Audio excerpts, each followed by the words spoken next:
Assalamualaikum warahmatullahi wabarakatuh. Selamat pagi anak hebat yang soleh dan solehah. Bagaimana kabarnya? Alhamdulillah. Semoga kita selalu diberikan keimanan, kesehatan, ketakwaan, dan semangat untuk terus belajar dan belajar. Jangan lupa tetap jaga kesehatan, makan, minum, dan istirahat dengan teratur. Semoga kita dapat bertemu kembali. Sepertinya kita belum pernah bertemu anak-anak. Bapak sudah tidak sabar ingin berjumpa dengan anak-anak yang hebat-hebat. Nah anak-anak, adab sebelum kita belajar adalah kita membersihkan diri kita dengan membaca istighfar 3 kali.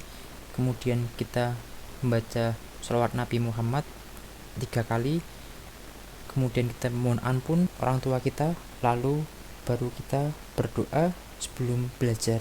Seperti itu adabnya anak-anak. Mari bersama Bapak. Bismillahirrahmanirrahim.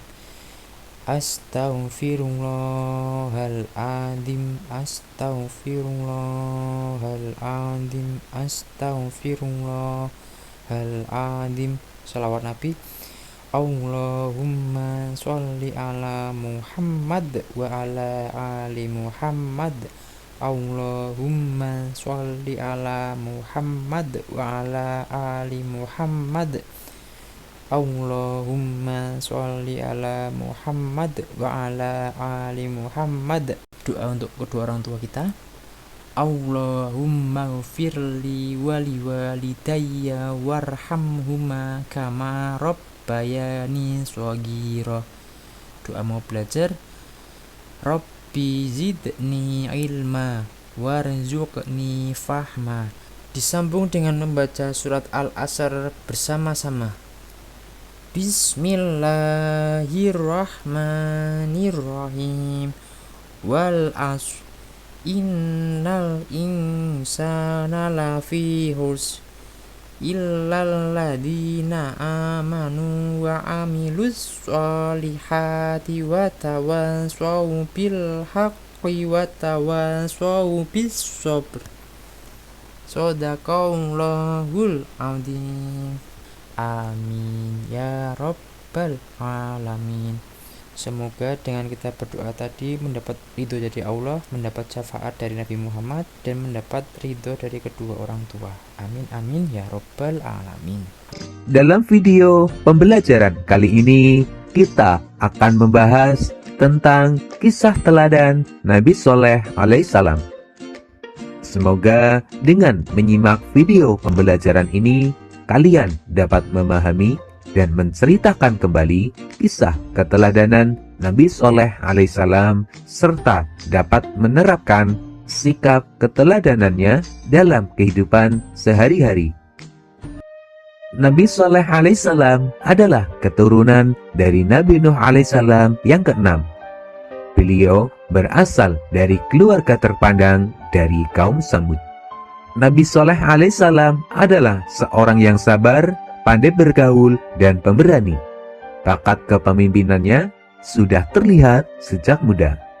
Beliau berani memimpin dan menyelesaikan permasalahan kaumnya dengan baik, yaitu dengan cara bermusyawarah.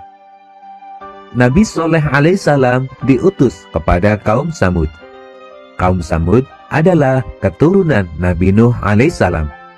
Mereka masih ada hubungan dengan kaum Ad yang dibinasakan pada zaman Nabi Hud alaihissalam.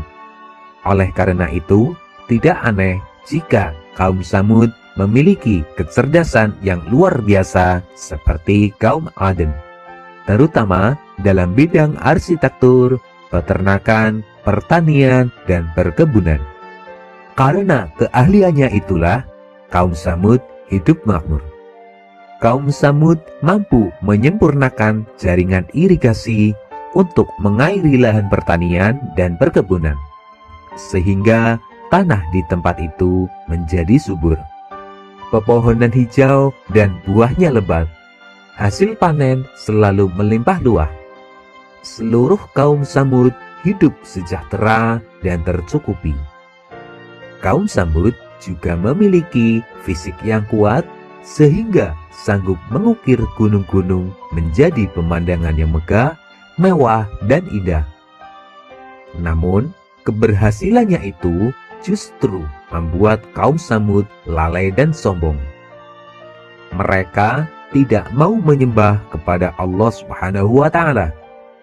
Mereka menganggap rizki yang mereka peroleh bukan karunia yang diberikan oleh Allah Subhanahu wa Ta'ala, melainkan hasil usaha mereka sendiri.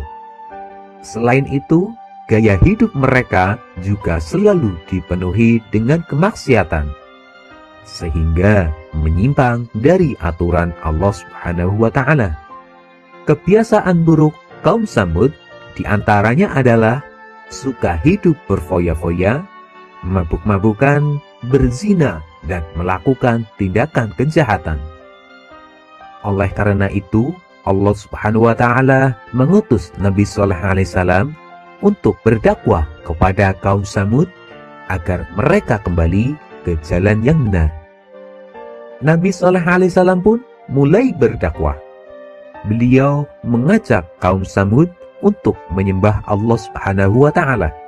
Namun, kaum Tsamud sama sekali tidak menghiraukan ajakan Nabi Shalih alaihissalam dan menganggap Nabi Shalih alaihissalam hanya sebagai pembohong belaka. Kaum Tsamud lalu menuntut Nabi Shalih alaihissalam untuk mengeluarkan mukjizat yang telah Allah Subhanahu wa Ta'ala berikan kepadanya. Nabi Shalih alaihissalam pun menerima tantangan mereka, dan beliau meminta kepada kaum Tsamud agar mereka berjanji akan beriman kepada Allah Subhanahu wa Ta'ala dan meninggalkan apa yang menjadi sesembahannya selama ini. Lalu mereka pun pergi ke kaki gunung.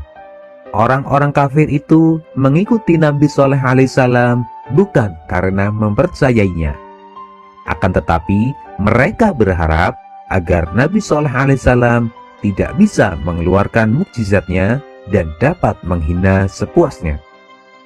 Sesampainya di kaki gunung, kaum Tsamud meminta kepada Nabi Shalih alaihissalam agar mengeluarkan seekor unta dari sebongkah batu besar. Sungguh permintaan yang tidak masuk akal. Kemudian Nabi Shalih alaihissalam memohon kepada Allah Subhanahu wa Ta'ala agar memberikan mukjizat untuk membuktikan kebenaran risalahnya. Seketika itu pula Allah Subhanahu wa Ta'ala kemudian mengabulkan permohonan Nabi Shalih alaihissalam. Allah Subhanahu wa Ta'ala memerintahkan kepada Nabi Shalih alaihissalam agar memukulkan tangannya ke atas permukaan batu besar yang ada di depannya. Betapa terkejutnya kaum Tsamud, karena tiba-tiba sebongkah batu besar itu terbelah, dan dari bongkahan batu itu keluar seekor unta betina yang sangat besar dan gemuk. Melihat kejadian itu, kaum Tsamud terpanjat dan merasa kagum. Mereka menepuk-nepuk pipi dan memandang tak percaya. Setelah kejadian itu, beberapa orang mulai percaya. Mereka membenarkan kenabian Nabi Shalih alaihissalam. Akan tetapi, masih ada juga orang yang berkeras hati, tidak mau percaya dan menganggap semua itu hanya sihir belaka. Nabi Shalih alaihissalam berpesan kepada kaumnya bahwa mereka boleh memerah dan meminum air susu unta itu, dan beliau juga berpesan agar merawat unta betina tersebut dan tidak mengganggunya. Jika mereka mengganggu, azab Allah Subhanahu wa Ta'ala akan datang kepada mereka. Keberadaan unta tersebut Tuhan penduduk negeri tersebut. Mukjizat Nabi Shalih alaihissalam ini tidak menjadikan kaum Tsamud beriman semua. Akan tetapi mereka tetap berpegang teguh pada sesembahannya. Kemudian orang-orang kafir itu mengadakan pertemuan untuk menghentikan dakwah Nabi Shalih alaihissalam dan berunding untuk membunuh unta Nabi Shalih alaihissalam. Kemudian mereka mengutus orang yang kejam untuk membunuh unta tersebut. Setelah unta itu terbunuh, para pemuka kaum Samud pun mengumumkan bahwa unta Nabi Shalih alaihissalam telah terbunuh. Lalu para pemuda kaum Samud yang tidak beriman mendatangi Nabi Shalih alaihissalam dengan angkuh. Mereka menantang Nabi Shalih alaihissalam untuk mendatangkan azab yang telah diancamkan oleh Allah Subhanahu wa Ta'ala. Akan tetapi Nabi Shalih alaihissalam memberikan waktu selama 3 hari agar mereka menyesali perbuatannya. Ketika mereka di tengah-tengah perjalanan, Allah Subhanahu wa Ta'ala menimpakan batu-batu besar dari langit sehingga para penjahat itu mati semua.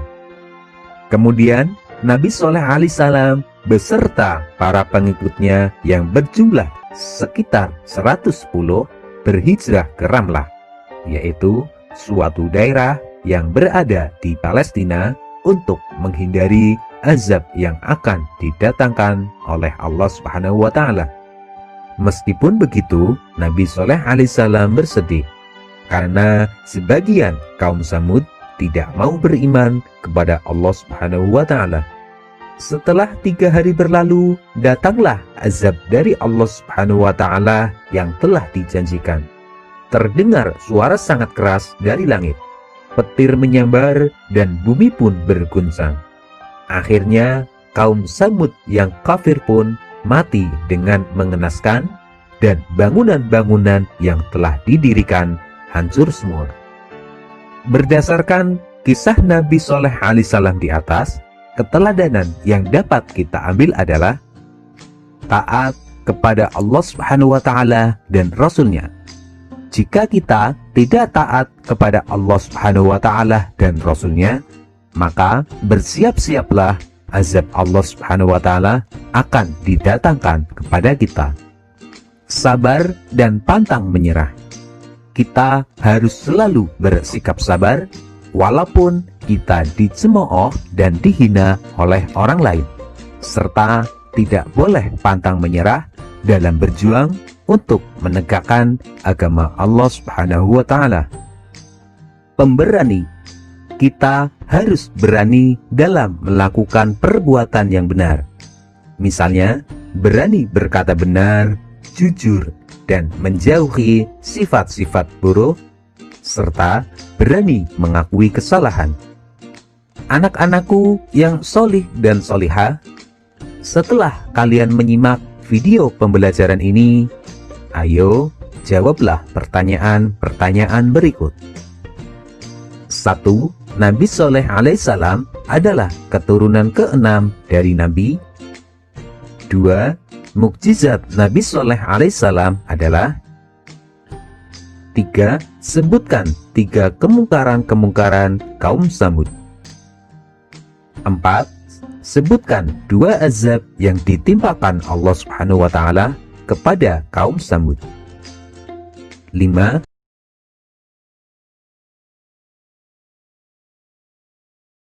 Demikianlah pembelajaran kita kali ini.